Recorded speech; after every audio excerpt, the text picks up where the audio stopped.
gave you one special assignment last Wednesday night. What was it? Hold on to your sheets, all right?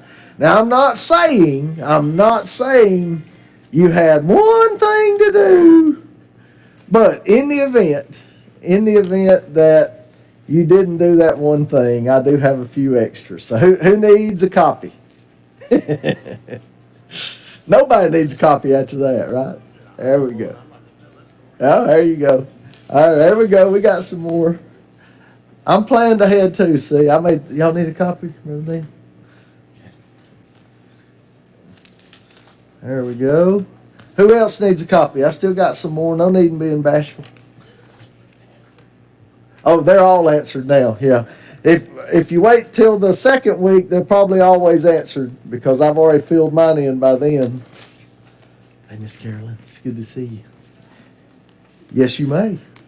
All right. Any others? Yeah, all right. Good deal. Now, in the event that you still need one, just as we say in the South, scooch up close to somebody that's got one, and we can make do. Unbridled lust and murder, take two. David, who had given himself to unbridled lust and then ultimately to murder, sadly, David lived to reap or to begin reaping what he had sown. In this chapter, it is his son Amnon, as best we can tell, the crown prince, who would have succeeded David had he lived. He gives in to lust. And then ultimately his half-brother Absalom gives in to murder. And that's what we'll be covering tonight as we finish out 2 Samuel chapter 13. Now remember that Amnon had an evil friend, and I'm going to put friend in air quotes. The Bible calls him a friend, but toward the end of this chapter we're going to begin to wonder perhaps just how good of a friend Jonadab was to Amnon. Amnon had this friend who helped him with a plot, a rather elaborate plot, whereby he could get his half-sister Tamar alone and basically rape her or ravish her. So you'll notice in verse 9 that she had cooked and made flour cakes in his sight, but he refused them. In verse 9 he said, "Have everyone go out from me." So, that should have sounded suspicious, but that happened. Everyone left. Verse 10 he says to Tamar, "Bring the food into the bedroom that I may eat it from your hand." And so, seemingly, he's so weak, perhaps he can't get out of bed. Maybe that's part of the pretense. So she brings it into the bedroom, and he brings the cakes to Amnon. But then verse 11, let's pick up reading at verse 11. I think that's where we left off last Wednesday. "Now when she had brought them to him to eat, he took hold of her and said to her, 'Come, lie with me, my sister.' But she answered him, 'No, my brother, do not force me, for no such thing should be done in Israel. Do not do this disgraceful thing.' Verse 13, "And I, where could I take my shame if you treated me thus? And as for you, you would be like one of the fools in Israel. Now therefore, please speak to the king, for he will not withhold me from you." Now, we know that there were provisions under the law of Moses forbidding what type of sexual relationship? Incest. There were provisions forbidding that. So why do you think Tamar says what she does here in verse 12 or verse 13? Ask my father the king, and he will not withhold me from you. What's an explanation for her words there in light of the prohibitions in the law of Moses against incest? Is she in a desperate situation? Okay, I think that's very plausible, Jimmy. That's where my mind went.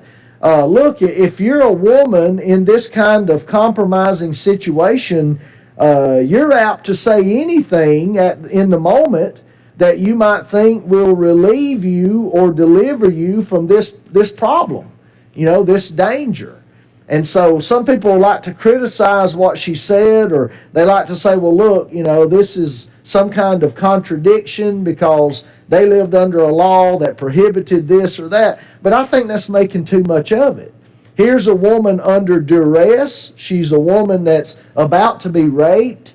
And so we can understand that she would say anything that would perhaps buy time and allow her to get out of this situation. I think anybody should be able to see that.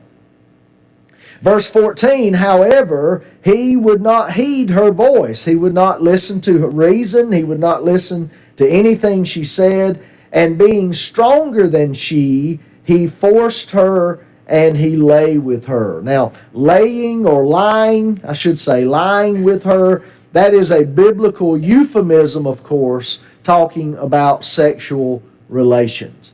And so here we read about the rape of Tamar. Some of your Bibles up at the top, if you've got headings at the top of each page that help you to keep up with where you are in the narrative or whatever, some of them will mention the rape of Tamar. Well, here it is, 2 Samuel chapter 13. Amnon commits this transgression. So look with me at number 6. Now on your sheets, we're on the front page. Section 1, Amnon's lust and Jonadab's advice.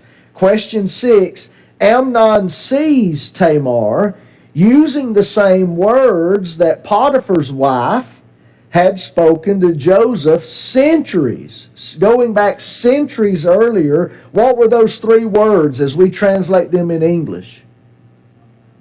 Okay, lie with me. Okay, lie with me. Same 3 words.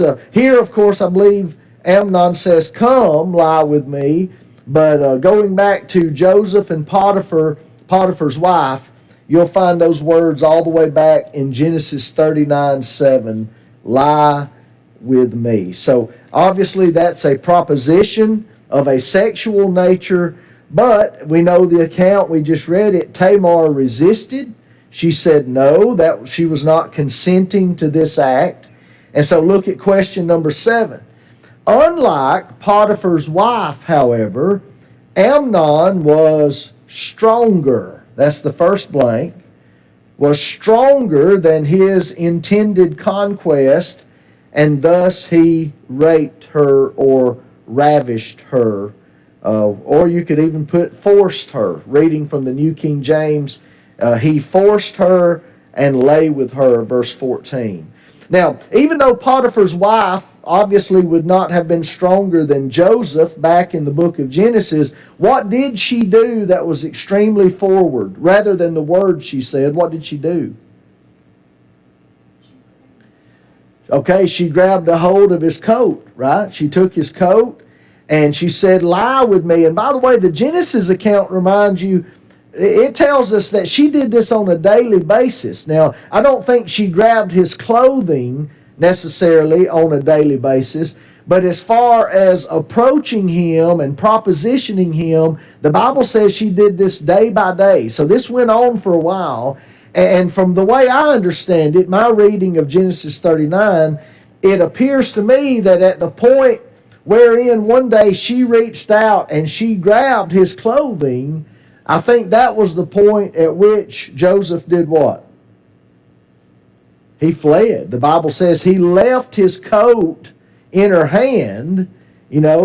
She grabbed and apparently held on. He left his coat in her hand and he fled the house. Now, that's a very literal and a very graphic description of what the Bible teaches over in the New Testament, 1 Corinthians chapter 6 and verse 18. What did Paul say to do regarding the sin of fornication? Flee. I mean, that's verbatim. Flee fornication. 1 Corinthians 6:18. And Joseph will always be recorded in Scripture as a wonderful example of doing that very thing. There are some sins, perhaps, that need reason. And you stand toe-to-toe and you reason with some sins. Why is physical lust not such a sin? Why? The flesh is weak, okay? Remember, Jesus said in Matthew 26:41 in Gethsemane, even regarding his own apostles, he said, watch and pray that you enter not into temptation. The spirit indeed is willing. On the inside, the spirit, you're wanting to do the right thing. You're wanting to be here with me in my darkest hour, but the flesh is weak. And so when Jesus needed them most, and while Jesus was away praying, he came back and he found the apostles what? They were sleeping. So the flesh is weak. Now, here for Tamar, the flesh unfortunately was weaker than her male counterpart. You know, sadly, being a woman and being alone, she could not get away from Amnon. And could Amnon be reasoned with? No.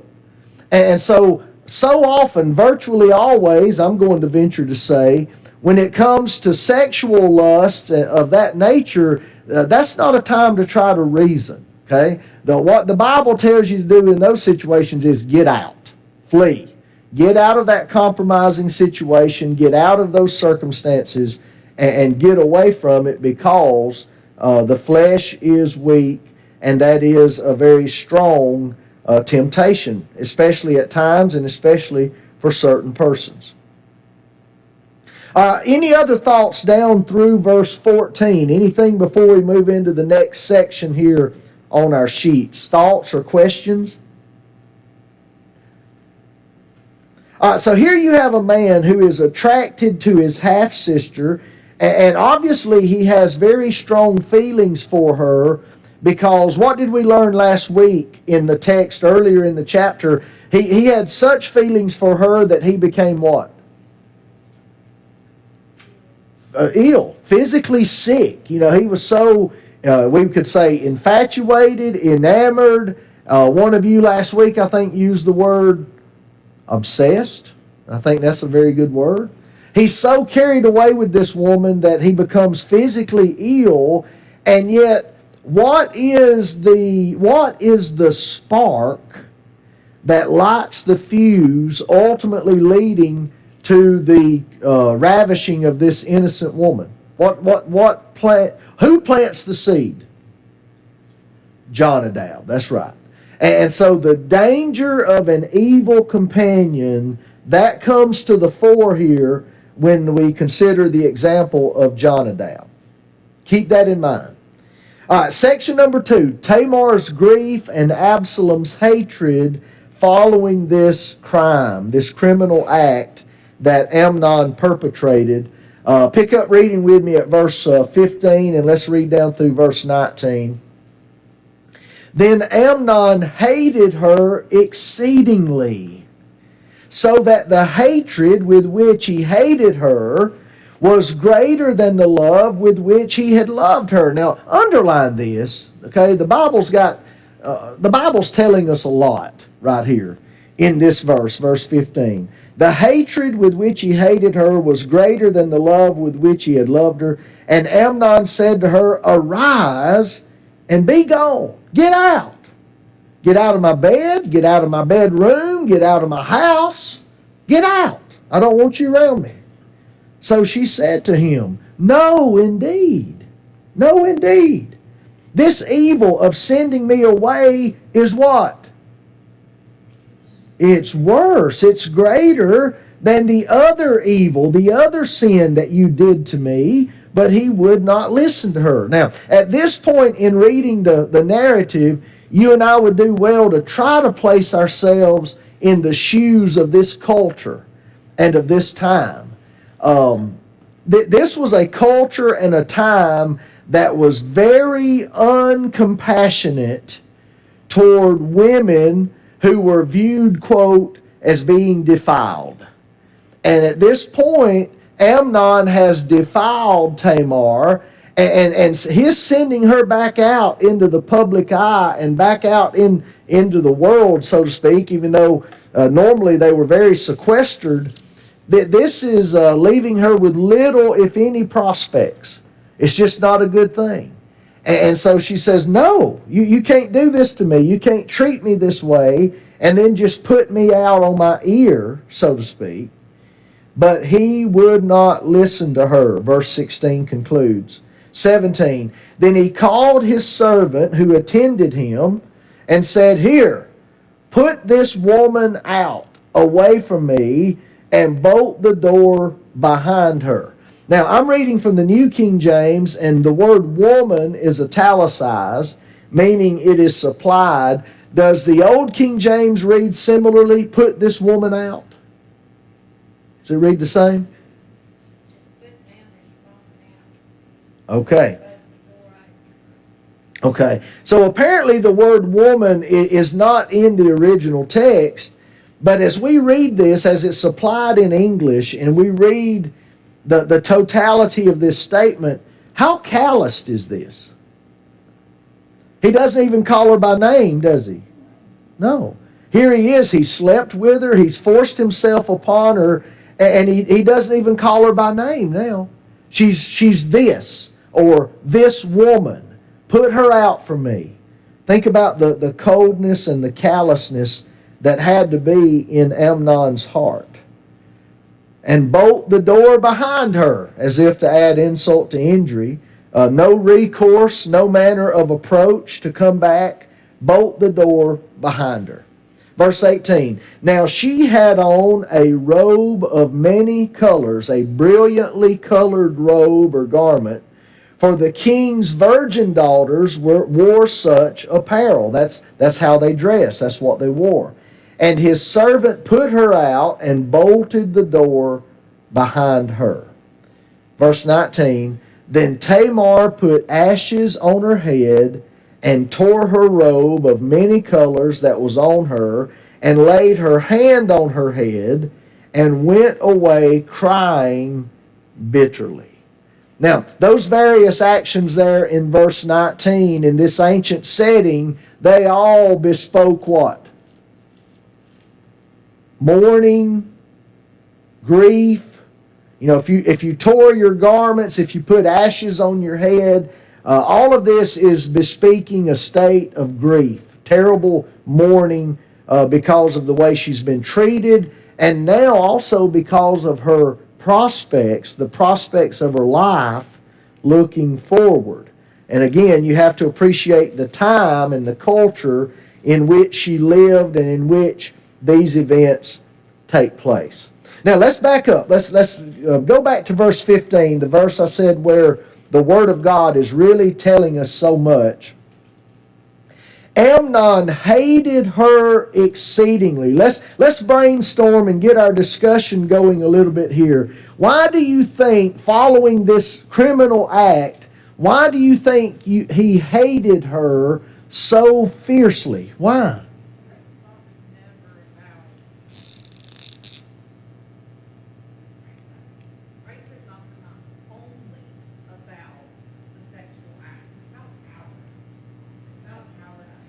Okay.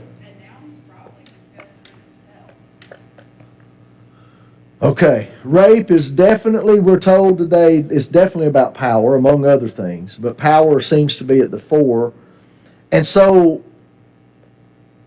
his having gone, Erica, his having gone to this extent, to this degree, how many of you are in agreement that you think his disgust is as much with Amnon as it is with Tamar? Raise your hand. I believe that's absolutely correct. With himself, yeah, Amnon, himself. I believe so, absolutely. All right, what else? What else contributes to this?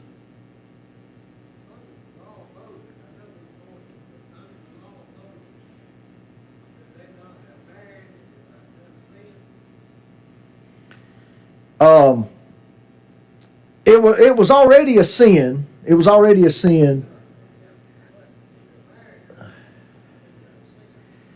It depends, Brother Dan, it depends on the laws of incest. Because she was the daughter of his father, my understanding is that they could not have been married acceptably under the law of Moses because of the incest consideration. Okay, I have a reference here later. You can look it up. This one's really not on the incest though. The one on the restitution is Deuteronomy 22, 28, and 29. One that I think does deal with the incest maybe is Leviticus 18 and verse 9. So we might discuss them a little bit later here in just a moment.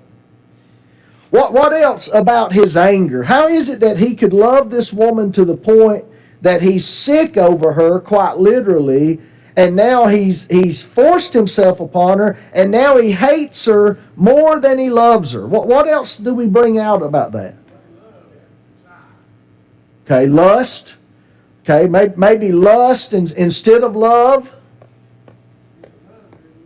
No, that's a great point. That's a great point. Had it been love in its noblest form, he would not have done this at all. That is a good point. What else was said? Everything about it, down to the way he casts her out, is objectification. Okay. Treating her like an object. Okay.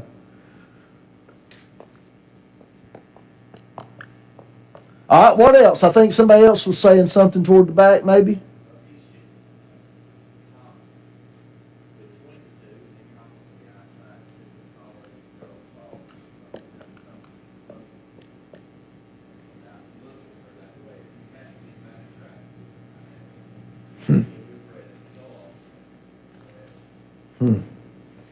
I think you said some things there that need to be said, Jim. And we've seen this in our country the last 100 years. You know, a young lady turns up pregnant, say, for example, who bears the brunt of the shame? She does. You know, I'm here to tell you, it took two for that to happen. But our society and our culture typically has been that the female bears the brunt of the shame. So, yeah, there's a lot of blame perhaps involved. Let me draw us back to a word that the Bible uses. And I love what Dan said. He didn't love her the way that he needed to. But the Bible does tell us earlier that in some form, some way or sense, that he loved her. What is the thing about love when it comes to two persons? What's the thing about it? It cannot be what? It cannot be forced. Okay?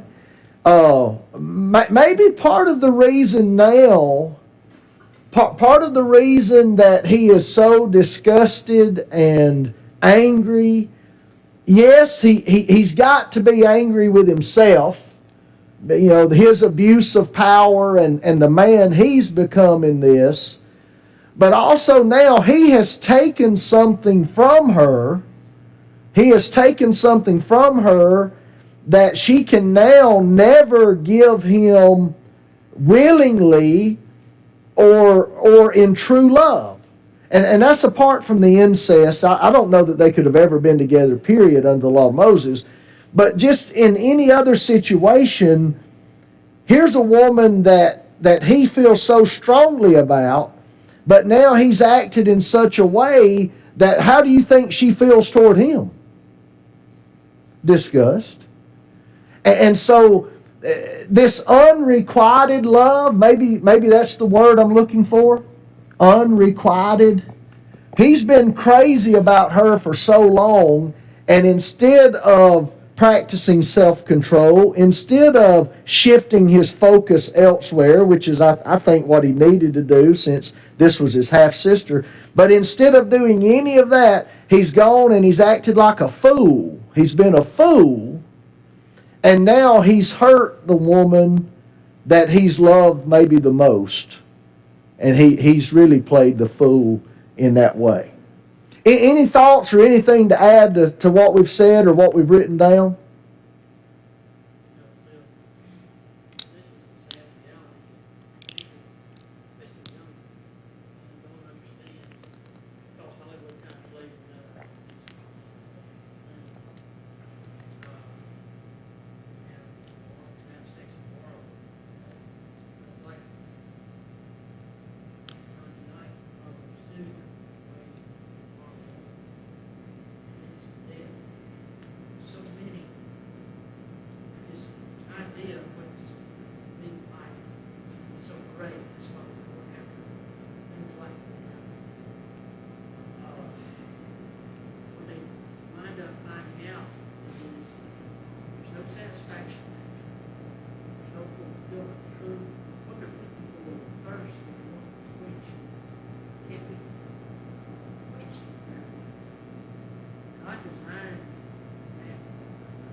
able to, Lord, find true fulfillment in what you're seeking, what you think you want, you're not going to find it. You're just going to be very frustrated, very empty, and hate yourself or another person. It's just the way God says, what is there? It's not nothing good in good. It's not following God's plan for sexual relationship. Yeah. Can man ever improve on God's plan in anything? Can we improve upon it? No. Inside marriage, sex is very selfless inside marriage. Outside of marriage, every time, sex is what? Selfish. Selfish.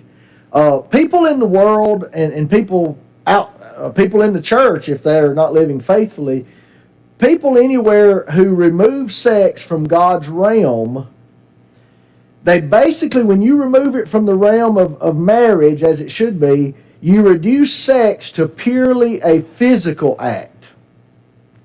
And that's why it is not satisfying, like Brad was saying. God created us as human beings. We're not just physical creatures. We're spiritual, emotional, and physical creatures. And in Christian marriage, especially, sex, I believe it intertwines all three of those dimensions. Now, if that's the fullness of the sexual relationship the way God intended it, and people, they move it out of that realm and they move it over here to make it what they want it to be, well, it's never going to be this. As if we reduce it to something purely physical, it's never going to be all that it can be, because God made it and intended it to be so much more. All right, let's look on our sheets here, because I do want us to wrap this up tonight. Number one, sin never satisfies. Brad actually had used that word. Sin never satisfies, not truly, not fully. Having taken what was not rightfully his, Amnon afterward hates Tamar and sends her away. Number two, the future prospects of a defiled woman. I've got that in quotes because I'm not meaning any slight toward Tamar. I'm not trying to talk bad about Tamar, but that's the way she would have been viewed in this society. The future prospects of a defiled woman were not good. And so Tamar's grief is completely understandable as she is thrown out of Amnon's residence. And under that, Amnon definitely owed, that's the next word, he owed Tamar some kind of restitution. Under the law of Moses, there was a restitution regarding rape, but this matter is further complicated by the fact that this is his sister. And so, this is just a mess. The way we commonly put it in Southern vernacular, Amnon has created an out-and-out mess. And it's just a terrible situation. All right, look at verse 20. Let's go back to the text. You can go ahead and turn over to the back of your sheets. Let's pick up our reading at verse 20. And Absalom, her brother, said to her, "Has Amnon, your brother, been with you?" I don't know how, the text doesn't tell us, but somehow Absalom sensed, or he had been told what had happened. And so he asked, and he says, "But now hold your peace, my sister. He is your brother. Do not take this thing to heart." So Tamar remained desolate in her brother Absalom's house. See, she apparently cannot go back where? She cannot go back to the king's virgin daughters, see? She can't go back to the same exact sequestered life that she had been living. At least that's how it appears to me. So from this point forward, she remains in her full brother, Absalom's house. What about Absalom's words there? Do you think they offered any real comfort? No, I would be very forthright in saying the words probably rang hollow. But in an instance like this, what do you say? Was there anything that Absalom could have said that would have made Tamar feel better? There really isn't. Not that I know of. And so he says what he can. He's trying to trying to make her feel as well as she can about this horrible situation, but I'm sure the words rang hollow. Now, verse 21. But when King David heard of all these things, he was what? Very angry. The New King James says, very angry. And Absalom spoke to his brother Amnon, neither good nor bad. We could see, if we were watching this in a screenplay, we could see Amnon marching right over, or Absalom marching right over to Amnon's house and banging on the door, kicking it in, and going in and confronting him. He doesn't.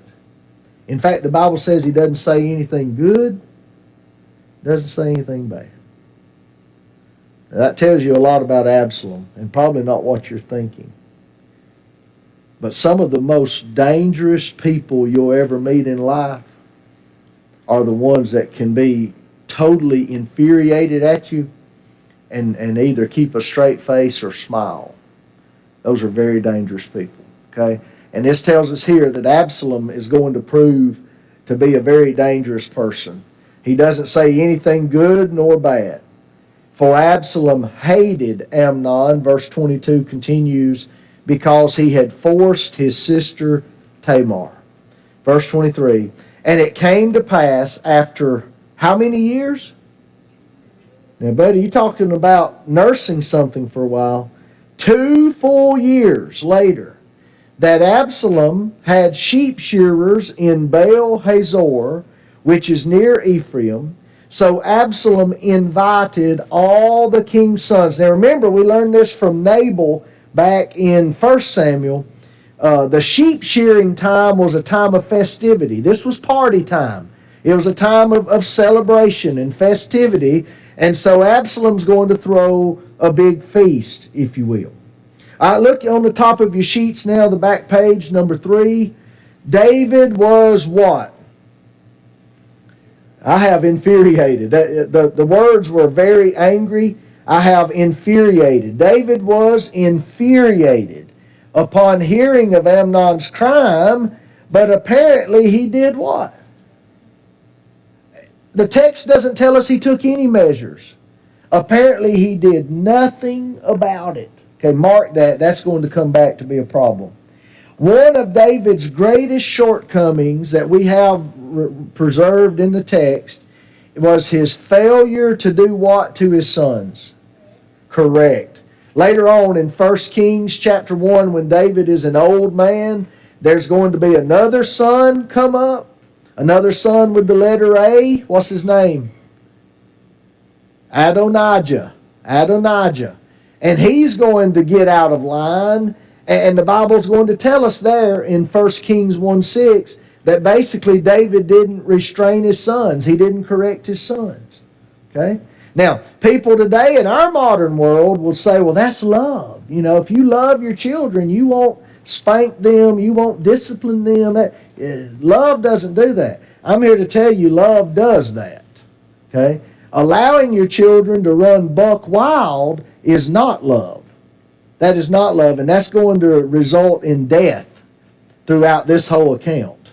So you tell me which one's more loving. Number 4, many have said revenge is a dish best served how? Cold. That's a maxim or a saying. Absalom nursed his hatred for Amnon how long? 2 years. I'd say that dish was very cold. He nursed his hatred for Amnon while awaiting the preferred opportunity. And then number 5, Absalom's murder of Amnon took great patience and planning, likely because, remember, as far as we can tell, Amnon was what kind of prince? The crown prince. So if you're number 2 in the land, you've probably got a bodyguard, you've got protection, you've got people around you. And so Absalom, he might be dangerous, but Absalom's no fool. And so he's having to wait for the preferred opportunity to be able to exact his revenge. All right, let's finish reading the text, and then we'll hurriedly finish these questions. Verse 24. Then at this feast, Absalom came to the king, David, and said, kindly note, your servant has sheep shearers. please let the king and his servants go with your servant. What's interesting is Absalom invited his own father to come to this feast. I think, now this is opinion, and it's not worth 50 cents. I think he wanted David there to see what was going to happen, because for 2 full years, what has David not done? Anything. I think this may be his way of saying, look, Daddy, you're not going to do anything about this. I did. I just took care of it. He wants David there, apparently. But the king says, verse 25, to Absalom, no, my son, let us not all go now, lest we be a burden to you. It would be too much expense to have all of us down there and to throw a big shindig. Then he urged him, but he would not go, and he blessed him. Verse 26, then Absalom said, if not, please let my brother Amnon go with us. Ding, ding, ding, ding. What should be going off? An alarm in the brain of David. Now, we pointed out last week, David, who was known at times for his wisdom, he's not so wise in this chapter. And the king said to him, why should he go with you? But Absalom urged him, so he let Amnon and all the king's sons go with him. David let everybody go, but David didn't go himself. Now Absalom had commanded his servant, saying, watch now, when Amnon's heart is merry with wine, when I say to you, strike Amnon, then kill him.